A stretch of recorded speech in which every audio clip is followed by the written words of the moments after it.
요즘 정권이 바뀐 거를 처음 경험하고 있고요. 네. 제가 이제 시장 7년 좀 넘었잖아요. 네. 근데 여당은 처음 해보는 거니까. 그렇겠네요. 예, 전 10년부터 하셨으니까. 예, 몇 가지 바뀌었던 이래서 여당이구나 또 아니면 이래서 우리가 집권당이구나 하는 느낌을 갖는 게 우선 이제 청와대 본관을 뭐 제가 비서관 그만둔 이후에 다시 가볼 일이 없었는데 네. 가봤죠. 네. 이제 비서동도 이제 수시로 갈 수 있는 지인들이 다 거기 이제 포진돼 그렇죠. 있죠. 참정 출신들이 많으니까 지금. 예, 지금 같이 일했던 사람들이 주로. 예, 예. 그 수석들의 한 반이 이제 예. 그때 당시 비서관을 일했거나 최근까지 저하고 같이 일했던 분들이고 예. 또 비서관 중에도 이제 저하고 같이 인연이 있던 사람들이 많이 있고 거기다 이제 장관 여러분들이 이제 한 번씩 저한테 전화해도 그 지난 7년 동안 장관한테 직접 전화 받는 적은 없는데 요즘은 수시로 전화를 받잖아요. 예. 누구보다 실감하고 계시겠네요. 예, 그렇죠. 우리 지역에 지금 이제 그 김진표 위원장님이 국정기획자문위원장을 했죠. 또 박강원 의원이 거기 대변인을 했죠. 뭐 또 우리 지역의 국회의원들이 여러 역할들을 하시지만 오늘 그래서 그거 갖고 그 대통령 취임 100일 기념 국정 운영 계획 주민 설명회, 시민 설명회를 했어요. 아. 이제 대통령 앞에서 지난번에 국정과제 보고회의를 했던 거 있죠. 그걸 그대로 따서 그때 이제 박강원 의원이 처음 저도 인사하고 김진표 위원장이 발표했잖아요. 아, 수원 차원에서 하는데 예. 그 사람들이 그대로 와서 그렇죠. 그러니까 대통령 앞에 발표를 우리 시민들 앞에. 우리 대통령 대신 시장님을 바뀐 거. 특례시에 대해서 100만 도시에 대한 특별한 그 행정 체계나 또 재정 권한이나 이런 것들이 필요하다고 하는 건 박근혜 대통령 시절에도 그분의 공약이기도 했어요. 근데 박근혜 대통령 시절에는 대부분의 공약들이 안 지켜졌으니까 그럼 이미 끝났으니까 더 이상 언급하기 어렵겠지만 문재인 후보 시절에 그 창원에 가셨을 때 창원에서 거기는 주요 대통령에게 요구사항 지역 공약이 광역시였어요. 이제 광역시를 계속 요구하는 그 요구를 받으시고 현장 발언이 그 100만 도시에 대해서는 이렇게 특별한 좀 별도의 지위가 부여돼야 된다는 취지로 얘기를 하셨고 그것을 특례시로 말씀을 하셨어요. 그러니까 창원에서도 광역시를 요구하는데도 특례시를 얘기했으니까 창원보다 15만이나 인구가 많은 우리한테 당연히 특례시가 되는 거고 그래서 100만 도시에 대한 특례시는 현 정부의 공약이고 이번에 100대 과제도 들어갔어요. 그러니까 그 저희로서는 지켜지리라고 생각하는데 뭐 이전에도 그것은 과제 있어서도 안 했으면 그만인데 이번 대통령은 연방제 수준의 분권 국가를 하겠다고 그랬고 그리고 또 김부겸 장관께서도 100만 도시 특례에 대해서는 특별히 그 취지나 그 입법 배경 같은 건 이해를 한다 하시는데 문제는 이게 법으로 만들어지는 게 장관의 뜻만 갖고 되는 게 아니라 입법 환경 이게 또 문제잖아요 지금. 그래서 거기서 단번에 되기가 쉽겠나 하는 또 지금까지 여러 번의 실패를 갖고 있던 우리로서는 걱정도 하지만 적어도 정부가 의지가 분명히 이번에는 있지 않나 하는 생각을 하고 있어요. 그래서 그 전 단계로 지금 이제 경기도에만 3개가 되는 수원, 과천, 용인까지 그리고 이제 성남까지를 포함해서 청원하고 같이 그다음 주에 아마 장관하고 이 문제 때문에 또 만나기로 했어요. 아마 그 전 단계로 올해 안에는 그 행정 조직 권한에서 몇 가지는 조금 더 융통성을 갖고 1단계로 그 문제 해결을 해야 된다는 것이 행안부의 현재 내부 방침이기도 한 것으로 알려지고 있어요. 이것은 그 새 대통령의 업무 지시 1호가 일자리 위원회고 일자리 정책이었잖아요. 저희는 민선 5기 때부터 제가 미스터 일자리 시장으로 불리우기를 그 희망한다. 아마 그 우리 김농도 대표님께서도 이전에 제가 인터뷰했던 자료를 찾아보시면 다 그렇게 예, 예. 발언한 게 나올 겁니다. 예. 그리고 우리 조직을 여러 가지로 바꿔놨어요. 예. 이를테면 우리 지금 현관에 들어오면 제일 먼저 만나는 게 일자리 센터입니다. 예. 그리고 일자리 상담사 각 동네까지 다 파견되어 있고 특성화 고등학교까지 다 나가 있습니다. 그리고 우리의 그 조직을 보면 국이 일자리 경제기구고요. 거기 선임과가 일자리 정책과입니다. 그리고 제 방에 또 여러 가지 일자리 관련된 뭐 다 물론 그런 것들 관련돼서 관리하고 있고.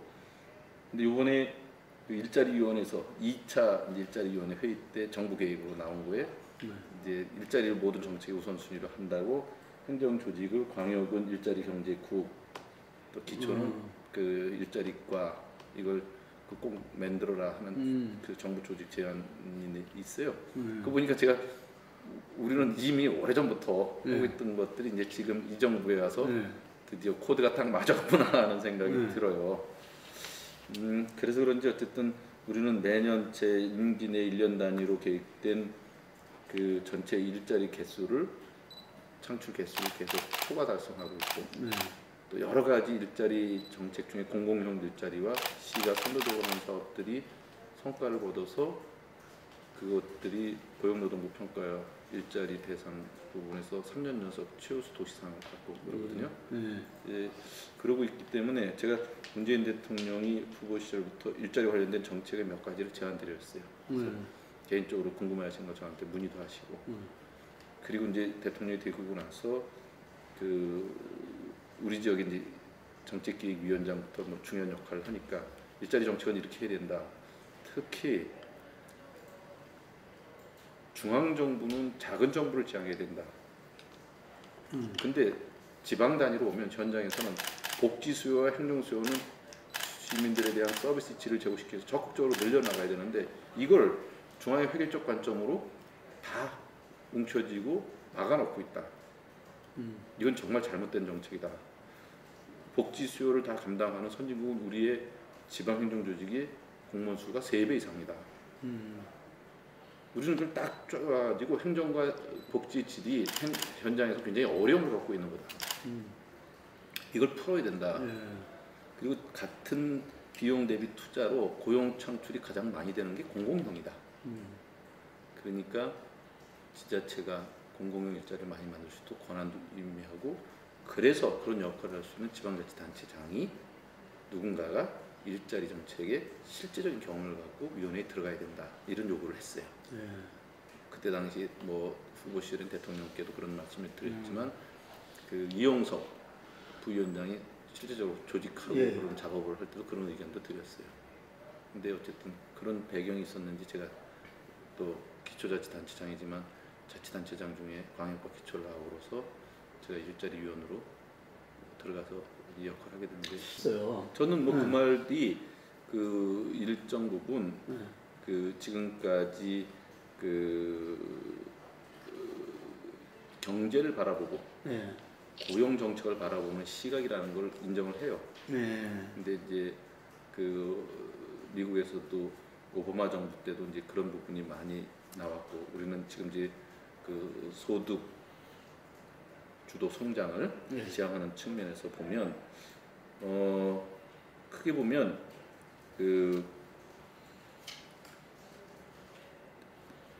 민간에서 정기적인 안정적인 일자리를 만드는 게 제일 좋아요.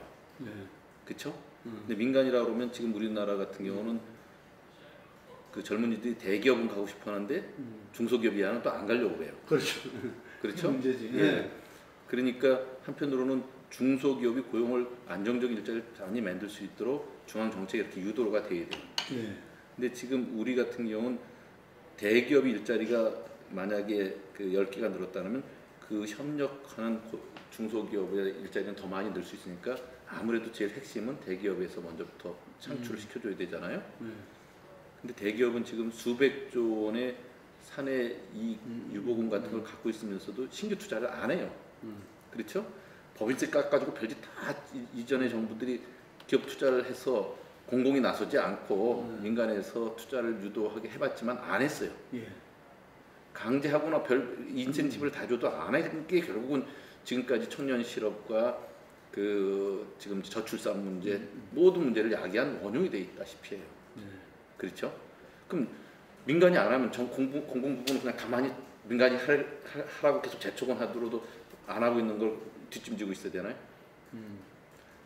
돌파구를 만들어야 될 거 아니에요. 공공이 마중물이라는 개념. 그렇죠. 그래서 공공이 하는 것이 이게 대안이고 유일해서 또 민간이 하는 것만큼보다 더 나아서가 아니에요.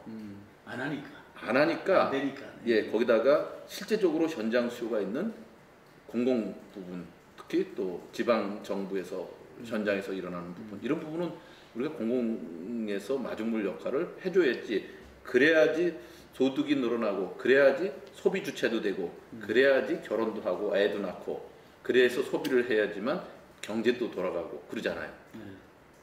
그럼 우리 지금 민간에서 안 하니까 계속 대통령이 민간 재촉해도 뭐 립 서비스만 하지 결국은 정권 눈치 보고 또 돈만 잔뜩 싸고 있고 법인세만 깎아주고 있고 이런 일이 계속 반복됐잖아요.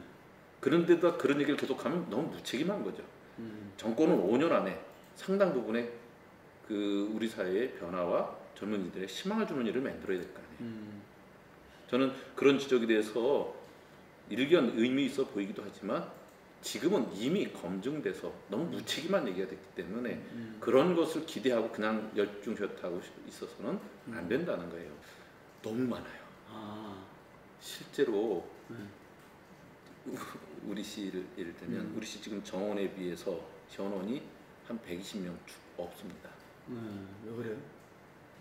행자부가 인력 관리를 굉장히 그 타이트하게 해요. 이를테면 우리보다 인구가 적은 창원은 아니 울산은 그 광역시라 해서 우리보다 2배의 공무원을 갖고 있어요. 근데 우리는 기초로 있어서 무조건 그의 절반이에요. 그 얼마나 획일적인 건지 아시겠죠?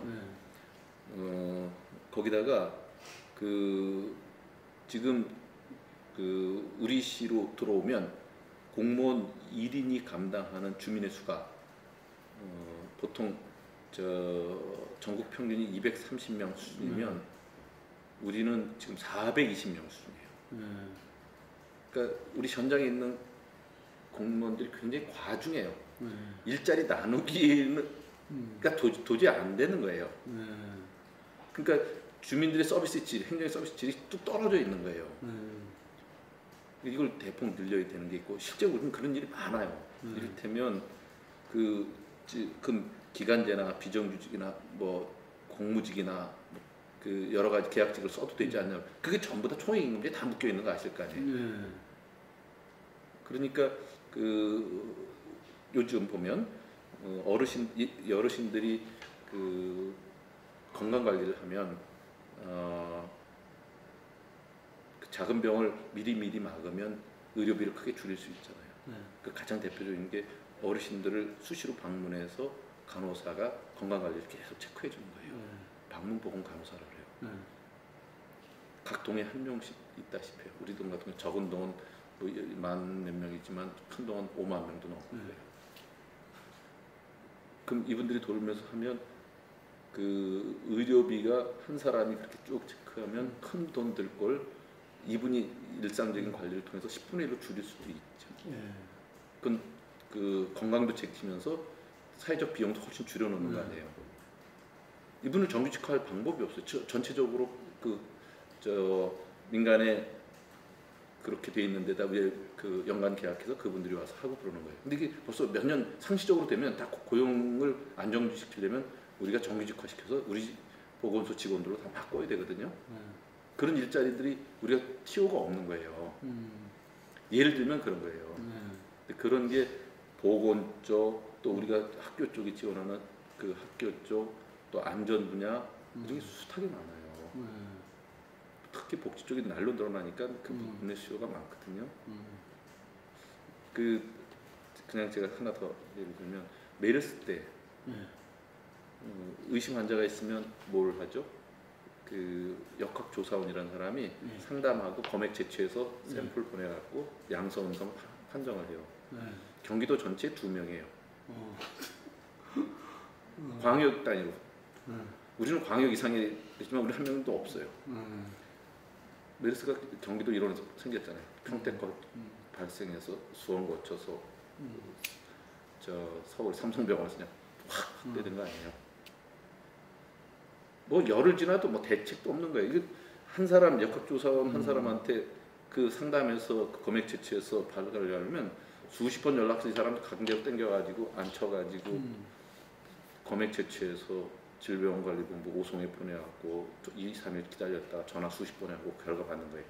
이 지금은 바뀌었습니까? 안 바뀌었다는 거예요. 아, 그래서 그런 것 때문에 제가 그때 항변하고 막 치고 나가고 한밤에 박원순시장 그렇죠. 기자회견하고 그래갖고 일부 우리가 검역 채취해서 우리 관련된 연구소에서 결과 통보받기로 되니까 며칠 걸리는 게 아니라 몇 시간 만에 다 끝나잖아요.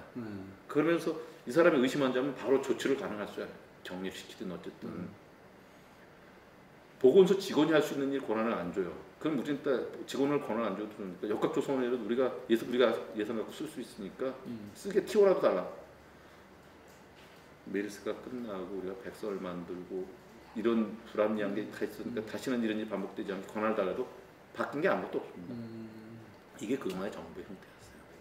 그 아주 옳은 지적이라고 생각하고 지금 그 관점 두 가지 내용이 있는데 그 내용을 분리해서 말씀드리면 우선 문재인 정부는 초기에 상당히 안정적으로 국정을 이끌고 있습니다. 그리고 혁신적인 정책들을 과감하게 지금 진행하고 있습니다. 그 이유는 참여정부 때 경험이 있었던 5년의 시간들이 그때는 좀 거칠고 그때는 좀 어리숙하고 그랬는데 그것이 그때 비난도 많이 받고 지난 9년 동안 상당 부분 그 경험이 학습돼 있어요. 반면 교사돼 있고 스스로가 정책을 다듬었고 그 사람들이 지금 청와대나 주요 정부의 핵심들로 포진되게 됐어요. 그러니까 대통령이 인수위도 없이 바로 그 다음 날로 시작됐지만 상당 부분 대통령 자체가 그 정권의 핵에서 측면에서 모든 공과 가를 다 보고 있었죠. 스스로가 학습돼 있죠. 거기다가 같이 학습된 팀들이 청와대에 상당 부분 지금 들어가 있죠. 그 큰 자산이라고. 전 지금 뭐 일자리 수석 반장식이 저희 옆에 비서관이었고 저 김수현 수석이 제 옆에 비서관이었고 다 그랬던 사람들이잖아요. 그리고 그 당시에 그 이후에 차관들 다 한 번씩 했고 정부 안에서 다양한 경험을 가졌던 거예요. 거기다 또 9년의 세월 동안 밖에서 본 것도 있어요. 그렇죠. 그렇잖아요. 굉장한 학습이라고요. 그게 이제 지금 이 정부의 혁신 정책들을 과감하게 지금 100일밖에 안 됐지만 여러 가지를 입법 환경이 그렇게 안 좋은 환경 속에서도 지금 진행하고 있고 국민적인 성원이 담긴 거다. 이런 생각이 우선 하나고요. 다른 하나는 제가 전에도 잠깐 말씀드렸지만 지금은 수도권을 위해서 혁신적 자치단체장들이 맺는 성과가 중앙정부보다 훨씬 낫다는 거예요. 그냥 이건 이미지로 볼 수 있는 것 중에 하나는 대통령께서 청와대 경내를 테이크아웃한 커피 많이 시켰잖아요. 보니까 그렇게 국민들한테 신선하게 보였죠. 저기 그 5.18 기념 행사하는데 갔을 때 생일날 아버지 이런 그 피해자 가족 안아줬죠. 국민들이 그 찡하게 받아보고 그랬잖아요. 그 님을 위한 행진곡 하나 불러도 그게 사람을 감동시켰잖아요. 우리 혁신적 자치단체장 일상이에요 그게. 아시잖아요. 국민하고 소통하고 그런 정서적 교감이 없으면 현장에 있질 않아요. 이전에 그 권위주의 시절에 그 자치단체장하고 완전히 다르잖아요. 그렇죠. 근데 대통령도 그 모습인 거예요. 근데 그 모습을 거기서는 못 봤던 거죠. 청와대. 그렇잖아요. 이런 자치단체장이 민선 5기에 등장해서 상당 부분 성과를 내고 그 사람들이 대부분이 재선돼서 지금 7년씩 시장들을 하고 있는 거예요. 맞아요. 그러니까 민주당 안에서도 지난번에 그 김무슨 비대위원장 시절에 저 임의적으로 비례대표 추천됐을 때 그걸 무력화시키고 새롭게 짜게 하고 박우석 구청장 하나가 전당대회에서 그 대의원 투표에서 1위를 현장 투표에서 1위를 하게 하고 이런 힘을 만들었죠. 이번에 민주당 유력한 정당의 후보 대선 후보 넷 중에 셋이 현직 자치단체장이었어요. 예. 국회의원 한 명도 없어요. 그렇죠? 이게 그동안 지난 민선 5기 이후에 바뀐 정치 환경이에요. 그걸 누구만 인정 안 하느냐? 중앙 관료와 중앙의 국회의원 일부만 인정해요. 국민들은 그걸 표현을 안 했지만 정서적으로 다 알고 있어요. 아, 자치단체장이 저 사람은 뭐를 맡겨도 이제 그 어느 정도 성과를 낼 거라는 스타일을 봐도 저 사람은 불통인지 소통인지 알잖아요. 그렇잖아요. 대비되기를 자치단체장을 했던 저기 자유한국당의 홍 무슨 대표하고 여기 그 서울 박원순 시장하고 대비돼 보면 국민 눈에 다 들어오는 게 있잖아요. 예. 제 말이 맞아요. 공감이 되시나요? 예, 맞아요. 예. 그러니까 그 시대 상황을 전혀 못 읽는 것과 국민들이 뭘 원하는 것과 어떤 리더십이 지금 꼭 필요한지가 있잖아요. 그게 인선 6기에 지금 발현되는 거고 7기에 가면 더 심해질 거라고 저는. 그게 지금 정부하고 맞아떨어진 거고 우리 시로 오면 올 초 저는 정권이 어떻게 될지 모르지만 당연히 시민이 소통의 중심이 되는 시민의 정부가 된다고 신년사하고 그렇게 발표를 했어요. 그것도 역대합실에서. 지금 이 정부가 그 바로 주장하는 게 그 정부가 나라다운 나라 그리고 그 국정의 운영의 주를 국민 이렇게 딱 내세우고 하는 거 아니겠어요? 저는 이게 다 맞아 있는 게 그 시대 상황에 자치단체가 이룬 성과라고 생각해요. 민선 5기 제가 처음 시장이 되고 나서 이제 그 시장이 당선되고 취임할 때까지 약 한 달 가까이 시간이 있었어요. 그래서 인수위 기간이라는 게 있어서 제가 후보 시절에 공약해놓은 것들을 다시 점검하고 시정에 접합하는 일을 했어요. 그때 제 인수위원장은 이계한 전 서울시장 후보였던 분, 그분을 제가 아이디어는 많으시잖아요. 예, 그래서 그분을 부탁드려서 했었는데 그 인수위원회 공무원이 몇 명 파견 나와서 했을 거 아니겠어요? 그리고 이제 제가 시장이 되고 나서 우리 시에서 이제 그 정책을 그 공직사회 안에서 이제 그 발표하거나 토론할 때 정책을 점검하고 그럴 때 그 밖에 있는 민간 사람을 한 두월씩 이렇게 들어와서 인수위 때 같이 역할했던 사람들이 점검하게 했더니 공무원 중에 굉장히 그 반발을 하는 사람들이 있었어요. 그 시 정책의 핵심 내용이 외부로 유출된다. 또 보완이 안 된다. 또 저 사람을 어떻게 공직하고 같은 단열에서 같이 얘기할 수 있겠냐. 뭐 이런 신문을 그때 그래서 반발하는 게 났어요. 이건 시대 상황에 어울리지 않는 거다. 반드시 이런 방향으로 가야 된다. 투명하게 되고 공개해야 되고 시민의 참여 속에서 걸러야 된다. 그리고 밀었어요. 그때만 해도 그건 네. 그 이후에 좋은 시정위원회 만들고 주민참여예산제 만들고 시민 배심원제 만들고 그리고 우리로서는 300의 논탁 또는 500의 논탁 토론 같은 집단지성의 힘을 발휘하는 민주주의 체제도 운영하고 또 도시정책 시민계획단으로 도시정책 도시기본계획 잡는 거에 밑그림도 그리게 하고 지금까지 다양한 형태의 시민참여 유형을 만들었어요. 지금은 시민들하고 기본적으로 상의하지 않고 거버넌스를 거치지 않으면 안 된다는 것이 체화됐어요. 제가 기대하는 수준에 100% 됐다고 할 수는 없는데 한 7, 80%까지 간 거예요. 우선 요즘 어제 오늘 사이에 굉장히 핫한 이슈가 계란이에요. 계란 살충제 맞죠. 계란. 근데 우리 시민들이 우리 지역에서 계란 문제가 어떻게 되는지 뉴스에서 보도할 수가 없어요. 전국적인 상황이나 수도권 상황으로 나올 수 있어도 수원에서 살충제 계란이 어떻게 유통되고 그렇죠. 내가 어떻게 지켜야 될지 모르잖아요. 네. 제가 갖고 있는 언론이라는 게 뭐겠어요? 결국은 그 제가 수원시장 염태영 우리 지역에는 어떤 게 그 바로 그 몇 시에 경기도 여주 어디서 어떤 게 우리 지역 어디에서 무슨 결과가 나와서 다시 한번 어디 지역에 무슨 이게 뭡니까? 페이스북입니까? 예, 제 페이스북. 수원시장 영통이라고 하는 거예요. 이렇게 올리는 거예요. 네. 이러면 이건 이제 우리 공직자들이 제가 직접 보는 것도 있지만 이걸 이제 공유시켜갖고 자기로부터 또 퍼져나가죠. 이제 이런 일들이 숱하게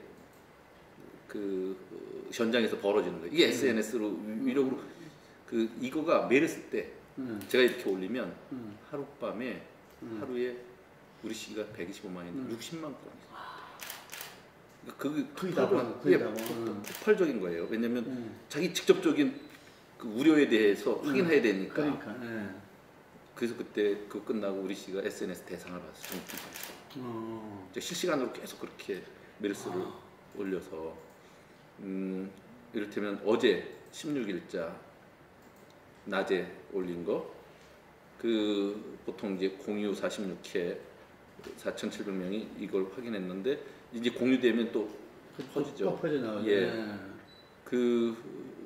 보통은 이런 식으로 우리 엊그저께 수원 야행이라고 하는 프로그램을 한 것을 올리면 여기 사람이 폭발적으로 왔어요. 이거 11,000명. 저는 어느 시장처럼 뭐 몇만 명씩 되는 팬을 갖고 있지 않기 때문에 일상적으로 이게 이렇게 많이 10,000명이 이렇게 봤다 그러면 저로서는 이거 족들이 있는 그런 팬층을 갖고 있지 않기 때문에 실제적으로 굉장히 많은 수거든요.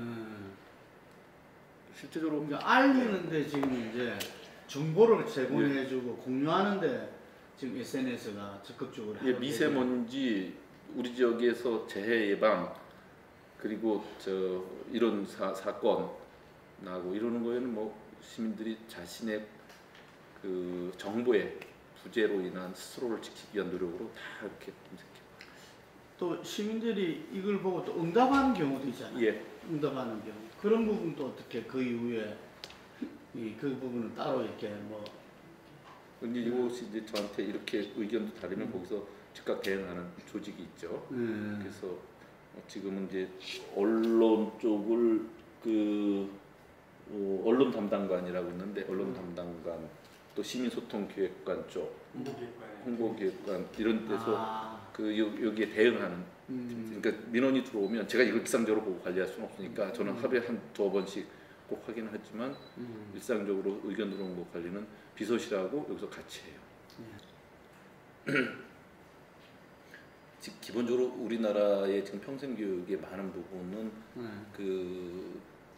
주민자치센터가 주민자치센터라는 이름 아래에서 여러 가지 평생학습 프로그램을 하는 거예요. 여러 가지 동아리 활동을 하면서 하는 게 그거죠.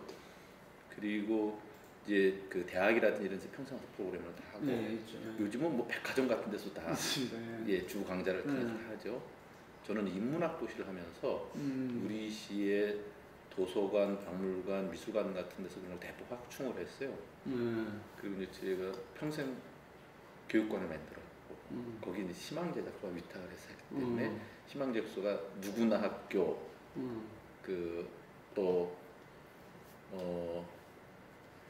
비슷한 이름이 또 하나 있는데 누구나 학교 뭐라도 학교 뭐 이런 식으로 해서 재미난 평생학습 프로그램들을 해요.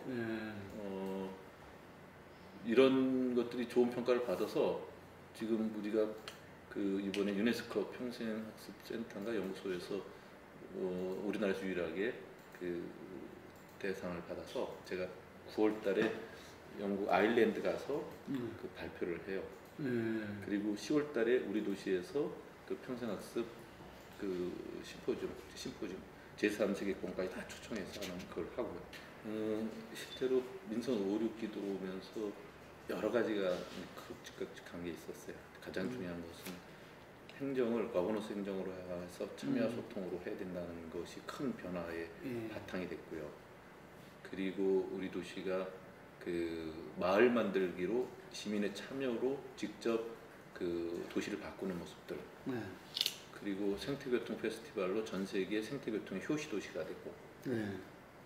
그리고 이제 저로서는 프로야구 19단 유치. 요번에 20세 이하 월드컵 중심 개최 도시. 이번에 월드컵 20세 이하 월드컵 우리가 16강에서 더 이상 못 올라가서 아쉬움이 있었지만 결승 경기까지 우리 수원에서 다 했거든요. 그리고 그 수원에 고등법원을 유치했어요. 그래서 지금 전국 5대 광역도시급이 된 거거든요. 지금 인천이나 울산도 고등법원이 없어요. 근데 우리는 유치를 한 거거든요. 이런 이제 큰 일을 했고, 그 다음에 지금 이제 우리 시의 오랫동안 현안이었던 컨벤션 센터가 이제 착공돼서 지금 한창 지어지고 있어요. 큰 도시의 기본 인프라, 광역 수준에 준하는 모든 도시의 인프라와 그 도시 기반 시설을 갖춰야 된다는 거예요. 거기다 이제 그 수원역 환승센터를 크게 만들었고, 그리고 이제 비행장 이전 사업이 법을 만들고 지금 이제 예비 이전 후보지를 발표하게 된 단계까지 갔어요. 그래서 지금 크게 보면 비행장 예비 이전 후보지가 이전 후보지로 확정되는 거. 그리고 또 하나는 그 특례시, 100만 도시가 광역시는 아니더라도 특례 도시가 되는 거. 이런 게 저한테는 크게 아직 앞으로 남은 과제예요. 근데 민선 6기에 특례시를 하는 거는 국회에서 법을 통과해야 되겠지만 특례시 준하는 조치까지는 제가 할 수 있을 것 같고요. 그리고 대통령도 그렇게 이야기했잖아요. 예. 개헌 전이라도 할 수 있는 건 지방 분권을 위해서 예. 다 하겠다고. 예. 그리고서는 이제 비행장 이전권은 대상지가 있는 거기 때문에 거기 주민 투표를 거쳐야 되거든요. 그 과정은 이제 최대한 당기는 것이 제 과제예요. 저도 이 정부 탄생, 출생에 일정 부분 역할을 한 거고, 그러다 보니까 책임도 좀 져야 되고, 그래서 제가 그 전에 부르짖고 실제 그런 과제로 삼고 뛰어왔던 그 지방 분권형 개헌과 또 자치분권 국가를 이루기 위한 여러 가지 정책 과제들을 꼭 실현해내야 될 책임이 저한테 있다고 생각해서 이제 더 이상 회피할 수 없는 게 그런 이제 외부적인 그 자리였어요. 이를테면 이제 기초자치단체장 협의회장도 박우섭, 이해식 거치면서 다 삼선들이 했던 거가 이제 제 손으로 이제 저한테 온 건데, 요번이 이제 내년 지방선거를 앞두고 제일 중요한 시기라는 제가 피할 수 없이 할 수밖에 없었던 일이 됐어요. 이게 그 중앙의 시각으로 지방자치단체 또 지방분권이 훼손되지 않게끔 또 지방의 올바른 목소들이 중앙의 그 정책화되도록 하는 일을 제가 하는 거라고 생각하거든요. 지난번에 그래서 이제 추미애 대표하고 취임 이후에 별도로 이제 만나서 식사를 하면서 여러 가지 얘기를 했어요. 그분들도 기본적으로는 다 지방 정부의 성과를 인정하고 이것이 국정 개혁의 동력으로 활용돼야 된다. 더 나아가서 지방 인수 정책들이 중앙화돼야 된다. 이런 거 다 공감하시죠. 그리고 중앙당에서도 그 정책 조정과 관련된 그 조정 회의에 주요한 회의에 지방자치단체의 목소리로 다 들어와서 그 성과와 그 시각들을 반영하라. 이런 저희 요청도 했고 거기서 수긍도 하셨고 그랬거든요. 저는 그래도 한참 더 가야 된다고 생각해요. 프랑스는 기초자치단체장이 장관을 바로 하고 장관하면서 국회의원도 하고 그런 일이 다반사고, 그거 끝나면 또 다시 기초자치단체장이 하는데 기초자치단체장이 우리처럼 몇만이 아니라 몇천, 몇백 많아요. 예. 그런 사람도 아무런 구별이 없습니다. 그냥 다 똑같은 시장이에요. 자치분권형 국가가 갖고 있는 역동성, 자율성, 그 안에 커뮤니티 책임성, 이런 것이 보장되려면 이걸 두려워해서는 안 된다는 거예요. 지방에서 했던 여러 가지 성과와 실험 내용들을 중앙정부는 배워야 되고 중앙과 지방은 하나라는 생각을 해야 된다. 이런 생각을. 저는 이제 그 분기점에 뭐가 있냐면 개헌이라는 게 지금 예정돼 있고요. 그렇죠. 예. 그 개헌의 내용 중에 분권형 개헌도 있고 그 우리가 말하는 지방 분권 개헌도 있어요. 권력 분점형 개헌이라는 건 중앙에서 주로 논의되고, 그렇죠. 우리가 요구되는 거는 그것 이상으로 중요한 내용이 지방 분권형 개헌이 되어야 된다는 거죠. 지금 이제 국회의장 정세균 의장님을 비롯해서 많은 분이 지방 분권형 개헌에 대한 절실한 공감을 갖고 있어요. 그래서 저는 상당 부분이 거기 담길이라고 생각해요. 그리고 대통령께서도 그런 발언을 몇 차례 하셨어요. 후보 시절에도. 그래서 그 사이에 지방 분권형 개헌이 있기 때문에 민선 7기 이후와 민선 그 이전에는 지방자치의 질적 성장이 있을 거라고 저는 봐요. 그 핵심적인 내용은 권한의 위임뿐만 아니라 그 지방자치 영역이 넓어지고요. 그리고 지방자치의 그 일종의 이제 책임성이 더 강화되는 일들이 상당 부분 생겨서 그리고 나서는 국회의원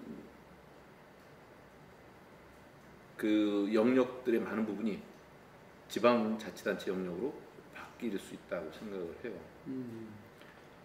지금은 모든 게 중앙에 다 통제되고 거기서 결정되지 않으면 지방에서 할 수 있는 일이 별로 없잖아요. 이게 자치 입법권도 상당히 강화되겠죠. 예. 그 이제 그 자주 재정 권한, 자주 입법 권한, 그 행정 조직 권한 이런 게 다 포함되는 거거든요. 무슨 뭐 경찰, 교육 뭐 이런 예. 부분도 다 이렇게. 실제로 저는 교육자치에 대해서 할 말이 참 많은 게 교육감을 하나 뽑을 뿐이에요. 우리 지역에서 교육이 자치가 이루어지기가 참 어려워요. 교육장을 뽑는 게 아니잖아요. 교육감을 뽑는데 경기도 교육감이 수원의 교육 현장의 내용이 얼마만큼 책임성 있게 담보할 수 있겠어요.